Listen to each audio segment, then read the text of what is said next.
Within the cold walls of Buckingham Palace, a silent earthquake is spreading, and this time, the epicenter does not come from outside, but from within the private chambers of King Charles III and Queen Camilla. Whispered rumors are growing louder by the day. Could the marriage that once divided Britain now be fracturing beyond repair? Increasingly, there are visible signs of disconnect between the royal couple. Camilla's icy gaze during the Balmoral event, Charles's somber expression as he left a Privy Council meeting, and finally, the calm, the most chilling rumor the two no longer sleep in the same room. What is happening between the aging king and the woman who fought her entire life to stand by his side? Is it true that Camilla feels sidelined as Charles grows increasingly reliant on his advisors and Prince William? And is it possible that Charles is beginning to look back on the past, haunted by shadows that never faded? Every secret has a way of surfacing. And sometimes silence is the clearest sign of a storm approaching. Stay until the end of this video to uncover the full truth behind the velvet curtain of the British throne. Don't forget to hit subscribe so you don't miss the untold angles of the royal family. Because where power reaches its peak, love may be the most fragile thing of all. On a gloomy afternoon, as dark clouds loomed over London like a harbinger of misfortune, inside the Queen's Gallery, a space typically reserved for symbolic gatherings, a secret meeting was taking place, heavy with suffocating tension. No announcement, no formal introduction. King Charles III appeared with a face carved in stone, holding a sealed document, a royal decree carrying devastating weight, composed of only a few brief lines, but powerful enough to shake the foundations of a power structure silently built over decades. Princess Anne, with her characteristically steely gaze, and Prince William, whose influence over palace decisions has been steadily rising, were the two witnesses Charles summoned to attest to what was about to unfold. Camilla was absent. There had been no prior notification, not a single sign that she, the woman he once publicly called his irreplaceable love, was about to be stabbed in the back with a precision that bordered on cruelty. The contents of the decree struck directly at the heart of the ambition Camilla had spent 2 decades quietly building. Tom Parker Bowles and Laura Lopes, her 2 children from a previous marriage, along with all their descendants, were officially removed from any royal succession privileges, ceremonial roles, and participation in events representing the monarchy. Put plainly, bloodlines outside the House of Windsor would no longer have any pathway to the throne or its surrounding circles of power in the United Kingdom. The news hit like a bolt of lightning. According to multiple internal sources, Camilla had no forewarning of the decision. When she was informed by a loyal aide, not her husband, she was seen leaving the palace through the east side entrance, her face ghostly pale, nearly collapsing. A security officer later recounted that the queen consort could barely stand, clinging to the car door frame to avoid falling. Her eyes were vacant, as if every effort, every calculation, every sacrifice of the past 30 years had been ripped apart in a single line of cold text sealed with the king's emblem. Inside Buckingham Palace, the air shifted from suffocating to stormy. Camilla's long-serving aides began to resign. Some declared they could no longer serve under a reign that betrayed the woman who stood behind the throne. Others openly supported Charles's decision, claiming that cleansing the royal bloodline was a necessary step to protect the Windsor legacy from infiltration by those without official lineage. The palace corridors, once echoing only with ceremonial footsteps, now reverberated with chilling whispers of a rift unlike any seen since the historic divorce of Charles and Diana. Outside, the media erupted instantly. Major outlets like The Times, The Guardian, and the Daily Mail ran explosive headlines: Charles exiles Camilla's family from the throne, British monarchy imploding from within, and the cold-blooded decree, Diana's legacy returns on television. Royal commentators clashed fiercely. Was this a long-planned act of revenge, or a strategic move by William to protect the direct bloodline and consolidate power ahead of his eventual ascension? The public was not spared from this seismic shock. A large portion expressed strong support for Charles, calling it a courageous move to cleanse what they deemed as foreign infiltration into the royal bloodline. On social media, countless posts praised him. Charles finally protects Diana. Even if late, the Spencers must be smiling. Camilla should remember. She was never the one chosen from the start. But on the other side, many showed sympathy for Camilla. They recalled the years she endured ridicule, attacks, and was branded a homewrecker, only to fight tooth and nail for recognition. And now, Simone, simply because she does not carry Windsor blood, everything was stripped away as if it had never existed. Amid these two fierce currents of public opinion, one question grew louder. Was Camilla merely a pawn? Was the love Charles once swore by nothing more than part of a decades-long political play? And if so, what drove King Charles, the man who once vowed to give up the throne for Camilla, to now coldly sign a political death sentence for her children?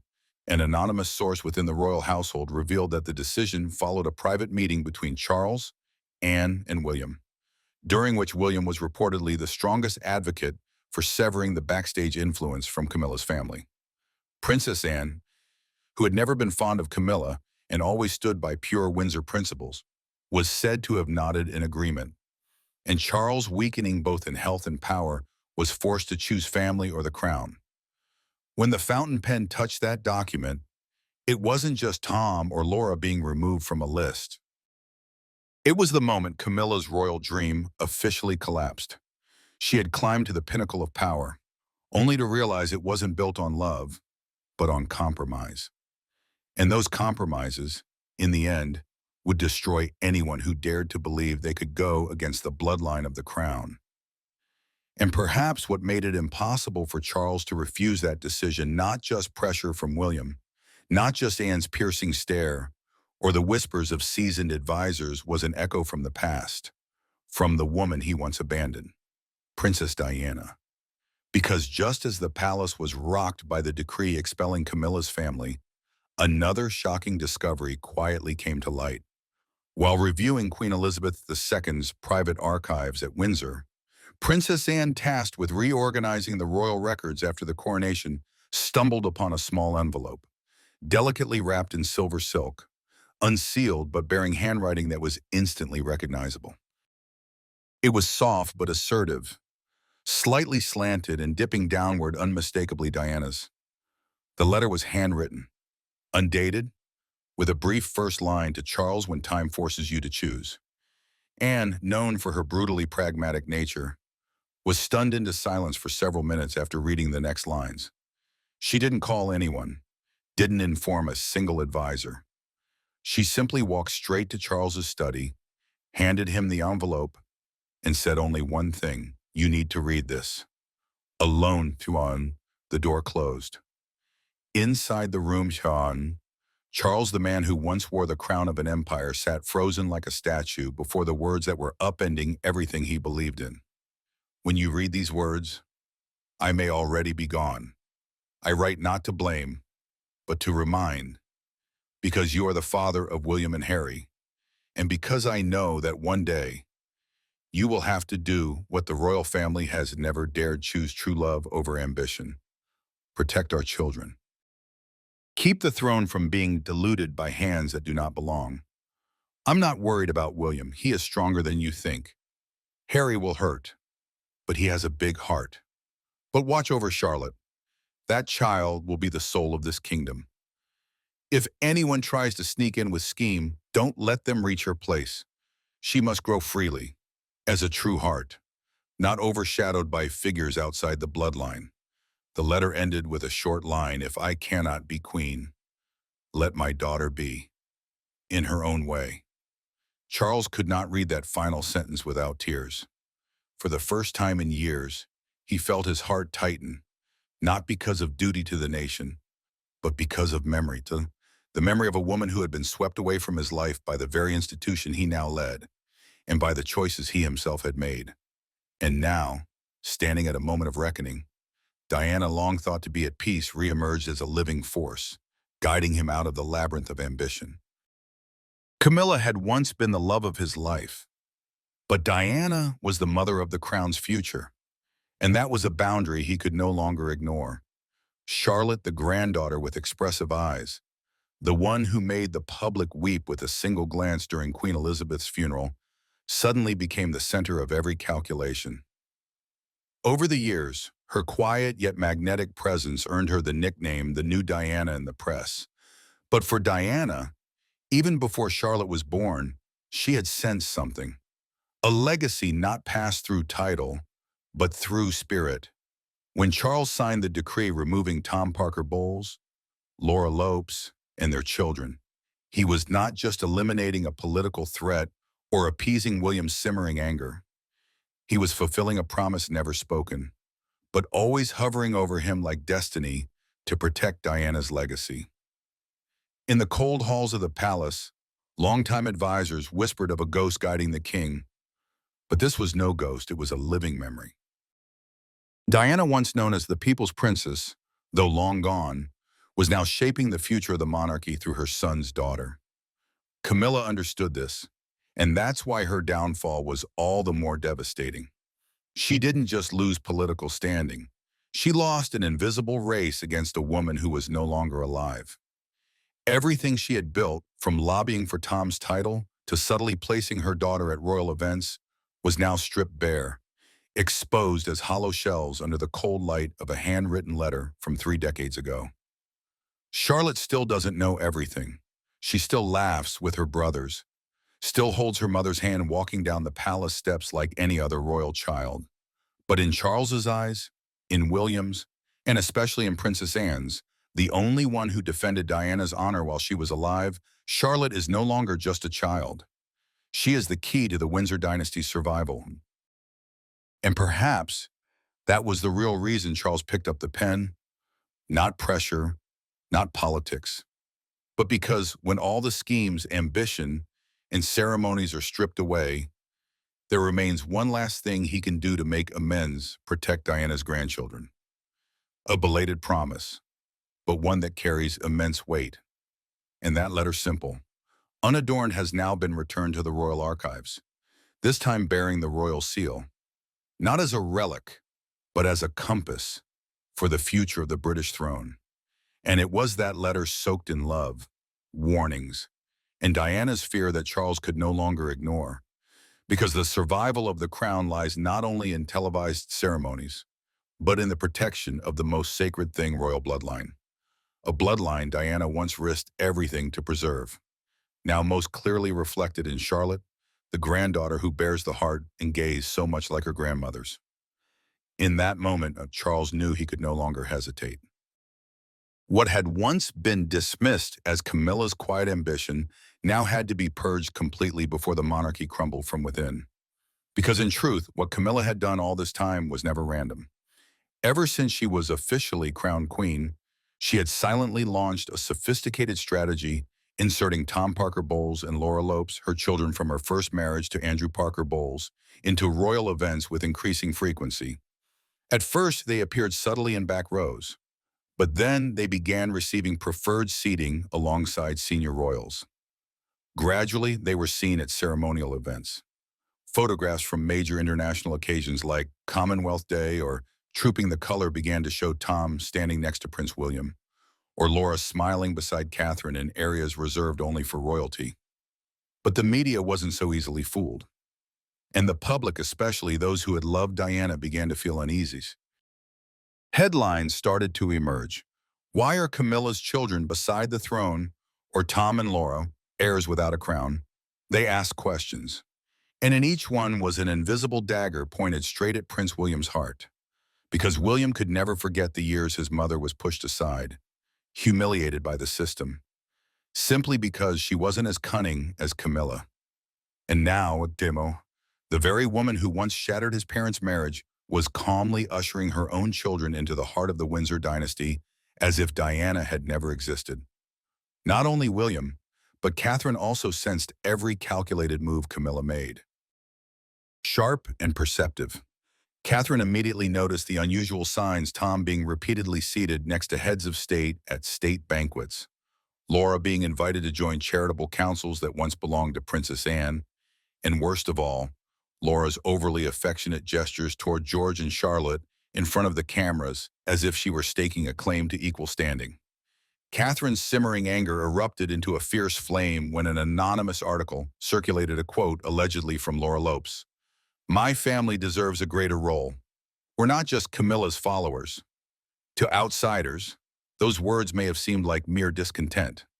But to Catherine, who has fiercely protected her children from media pressure and is raising a future king, it was a blatant declaration of war. A stab to the heart of royal honor and order. Tensions escalated. Palace advisors began to split, and one faction, those previously loyal to Camilla, quietly supported elevating Tom and Laura as symbols of a more inclusive era. But the other faction, including seasoned figures like Princess Anne and even the Lord Chamberlain of Buckingham Palace, stood firm. No bloodline, no crown. Public pressure and internal strain mounted. William became increasingly silent. Catherine began declining public invitations, citing the need to care for her children's health. But in the palace corridors, one thing became clear. The Prince and Princess of Wales were being pushed to the brink. And Charles, the man in the middle, was caught between love and duty. He loved Camilla, that was beyond question. But he had also never forgotten his promise to Diana, a promise now compelled into action by the letter discovered in Queen Elizabeth II's archives. That letter, like a torch, illuminated the shadows of ambition. Diana had seen what others hadn't. She didn't write to complain, but to remind Charles that the throne could not be seized through patience or scheming. It could only be held through blood, love, and sincerity. And so Charles, though burdened with a heavy heart, was forced to act. A royal decree, signed in a closed-door meeting at the Queen's Gallery, once a sanctuary for royal heirlooms, became the symbol of a historic decision. Tom Parker Bowles, Laura Lopes, and all their descendants were stripped of royal ceremonies, inheritance rights, and barred from appearing at official events under the royal banner.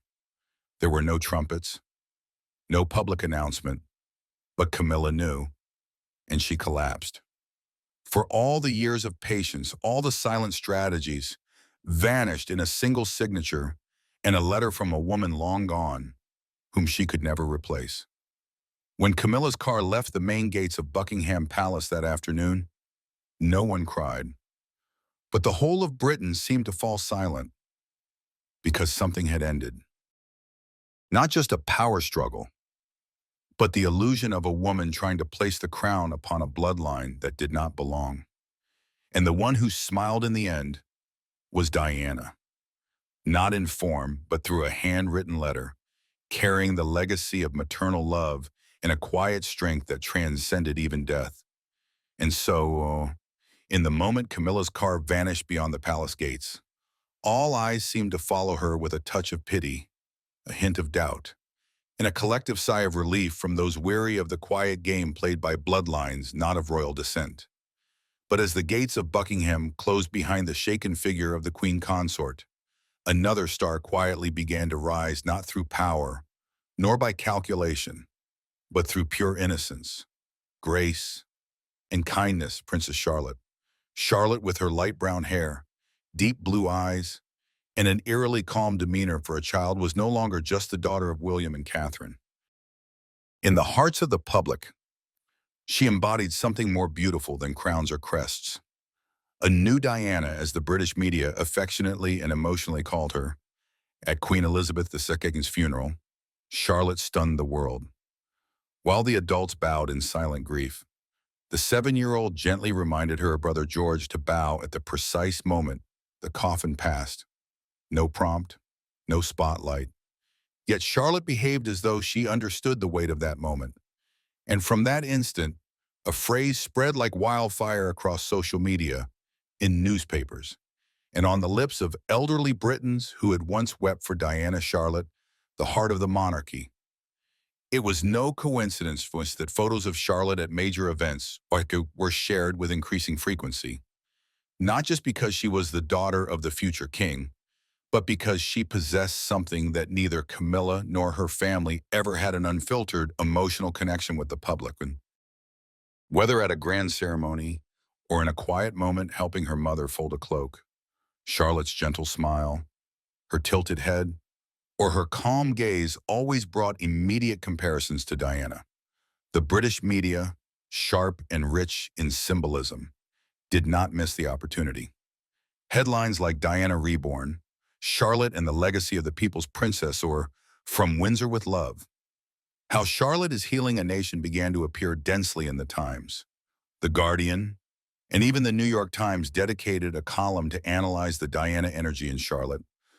Royal reporters showered her with praise, describing the young girl as a beacon of hope after years of turmoil and the emotional link that remains between the past and future of the Windsor dynasty. To Camilla, this was a heavy blow to her crumbling ambition. She had once believed that, with time, the public would forget Diana and gradually accept the image of a new royal family, with her children integrated into royal ceremonies, perhaps even silently included in future plans.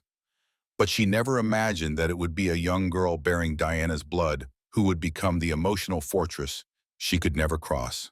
Charlotte did not seek the spotlight, yet each of her natural gestures made Camilla's family appear out of place. When Charlotte stood solemnly at the coronation, when she gently supported her mother up the steep steps of Westminster Abbey, or even when she walked through the rain in a pearl-colored dress, each image rendered Laura Lopes and Tom Parker Bowles into mere onlookers. Deep inside, Charles felt it too. He had once stood between two fronts, love for Camilla and the unspoken promise to Diana. But when he looked at Charlotte, those eyes, the way she bowed before the national flag, the way she listened without speaking, he saw again a part of what he had once lost. And he understood if the monarchy was to survive another century, it would not be through a reform of titles, but through genuine emotion. And Charlotte was the embodiment of that emotion. No one forced Charles to choose, but within him, the choice had long been made. Charlotte's radiance was living proof that true lineage, not just biologically but spiritually, still coursed strong through the royal blood. And he knew, if Diana were alive, she would never allow anyone to overshadow her granddaughter in the name of appeasing the past. Camilla knew that too, and she began to fear, not the royal decree itself, but a power she could never control, the will of the people. Affection doesn't come from portraits hung in ballroom halls, but from the children who sing the national anthem when they see Charlotte smile on television. Tom and Laura, no matter where they went, could never inspire that. And in the silence after the media storm, Camilla was forced to confront the truth she had lost. Not because her schemes had been exposed, but because the hearts of the people had never been with her. And Charlotte, though just a little girl, had taken a giant step toward becoming a new symbol of succession, a symbol that needed no throne, only a sincere smile. In the days that followed, when William appeared before the press with Catherine and their 3 children standing behind him, the public no longer looked only at the future king or the little prince. They looked at Charlotte and saw the silhouette of a future queen.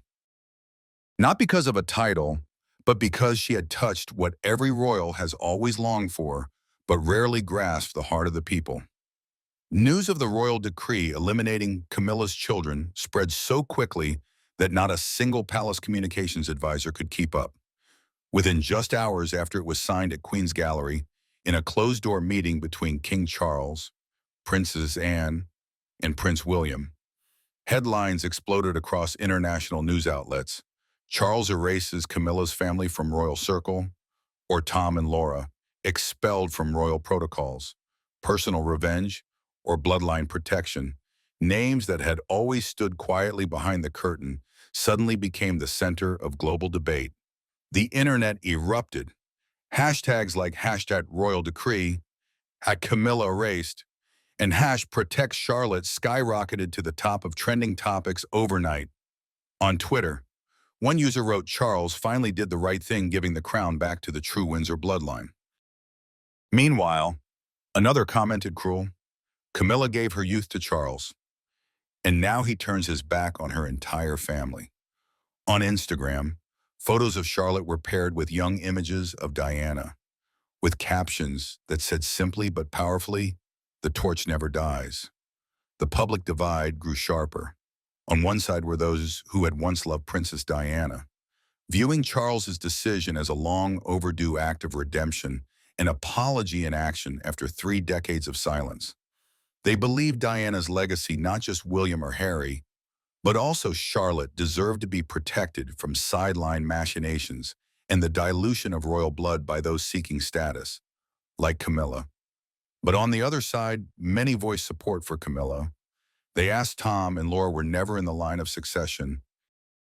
So why was a royal decree needed to take away something they never had?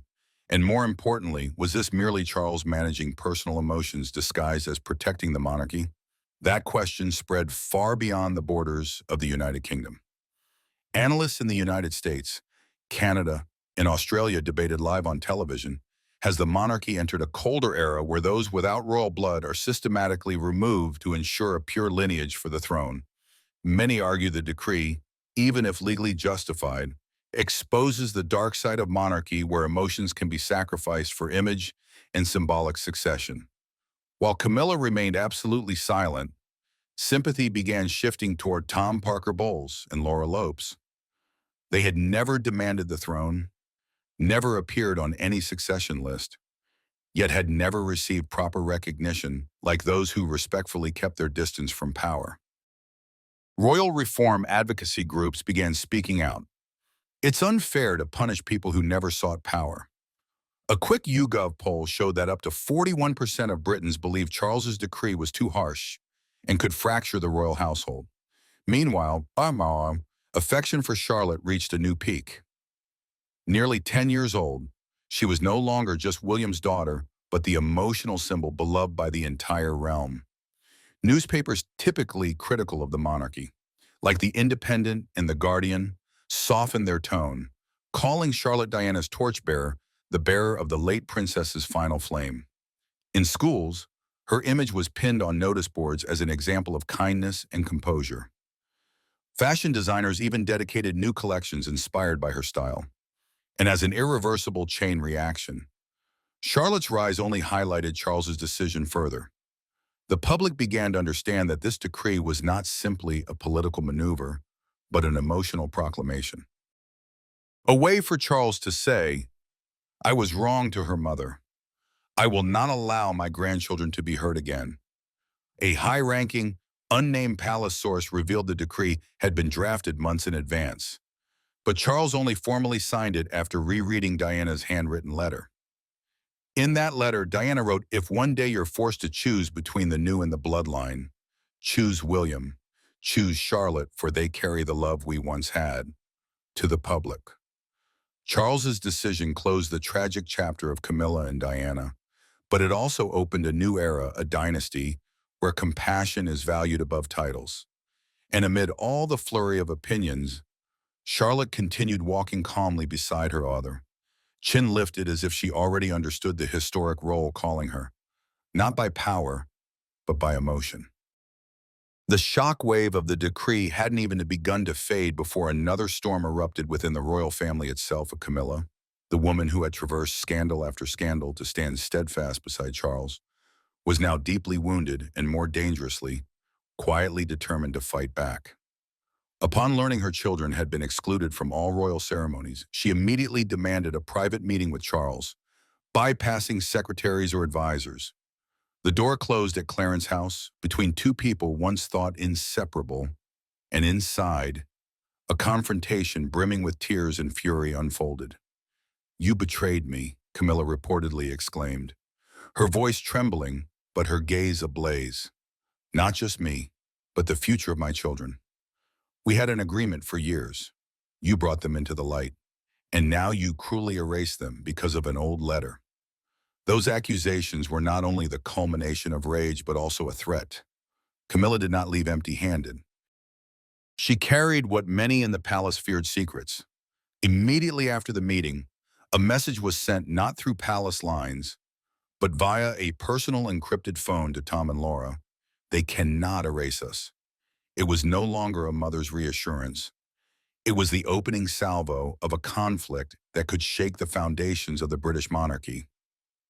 Internal sources confirm Camilla is consulting at least two top-tier legal experts in succession and constitutional law lawyers previously involved in royal power disputes. Senior advisors fear she is preparing to challenge the decree's legality, particularly since it was not publicly debated in Parliament, a potential loophole. But the situation didn't end there.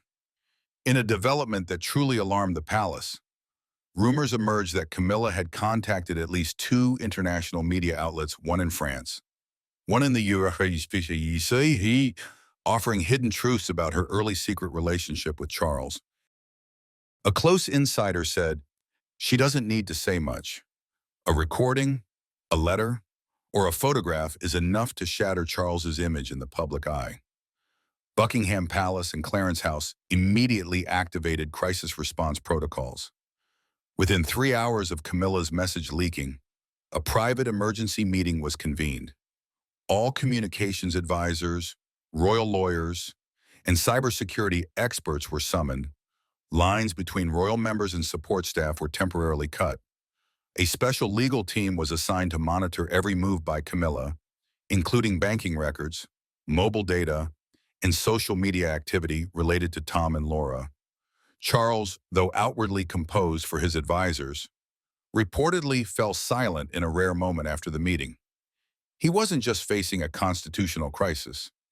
He was losing the woman who had stood by him for nearly half a century since Diana left his life and through the lonely years post-divorce. What am I paying the price for? That question kept echoing in Charles's mind, amidst the mounting pressure from the media, the public, and even his own conscience. Camilla, meanwhile, remained eerily silent. No statements to the press, no appearances at events. But silence does not mean surrender. She withdrew to Raymill House, a residence dubbed her personal fortress, isolated from royal surveillance devices. There, according to multiple sources, she is gathering loyal allies, from former assistants to powerful figures in publishing and journalism, preparing for a move no one expected to rewrite the entire story of Charles. From Camilla's perspective, the public is waiting, not because they want the monarchy to collapse, but because they know that behind the crown and medals are human beings with difficult choices, mistakes, and unspoken pain. And now they find themselves torn between two conflicting emotions: sympathy for Camilla, the woman wounded by love, or support for Charles, the man trying to atone by protecting what remains of Diana. The question is no longer who is right, but rather who will speak the truth first.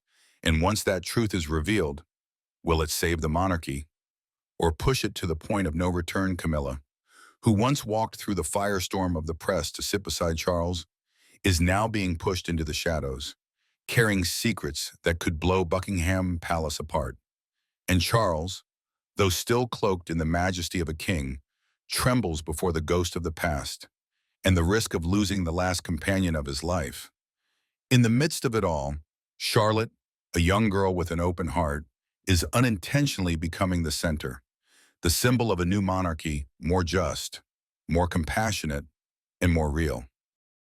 And if you too feel the tremors behind the golden glow of the crown, if you want to join us in peeling back the layers that hide royal truths, don't forget to hit subscribe, because every follow from you is a voice that contributes to the journey of seeking light within the shadows of the palace.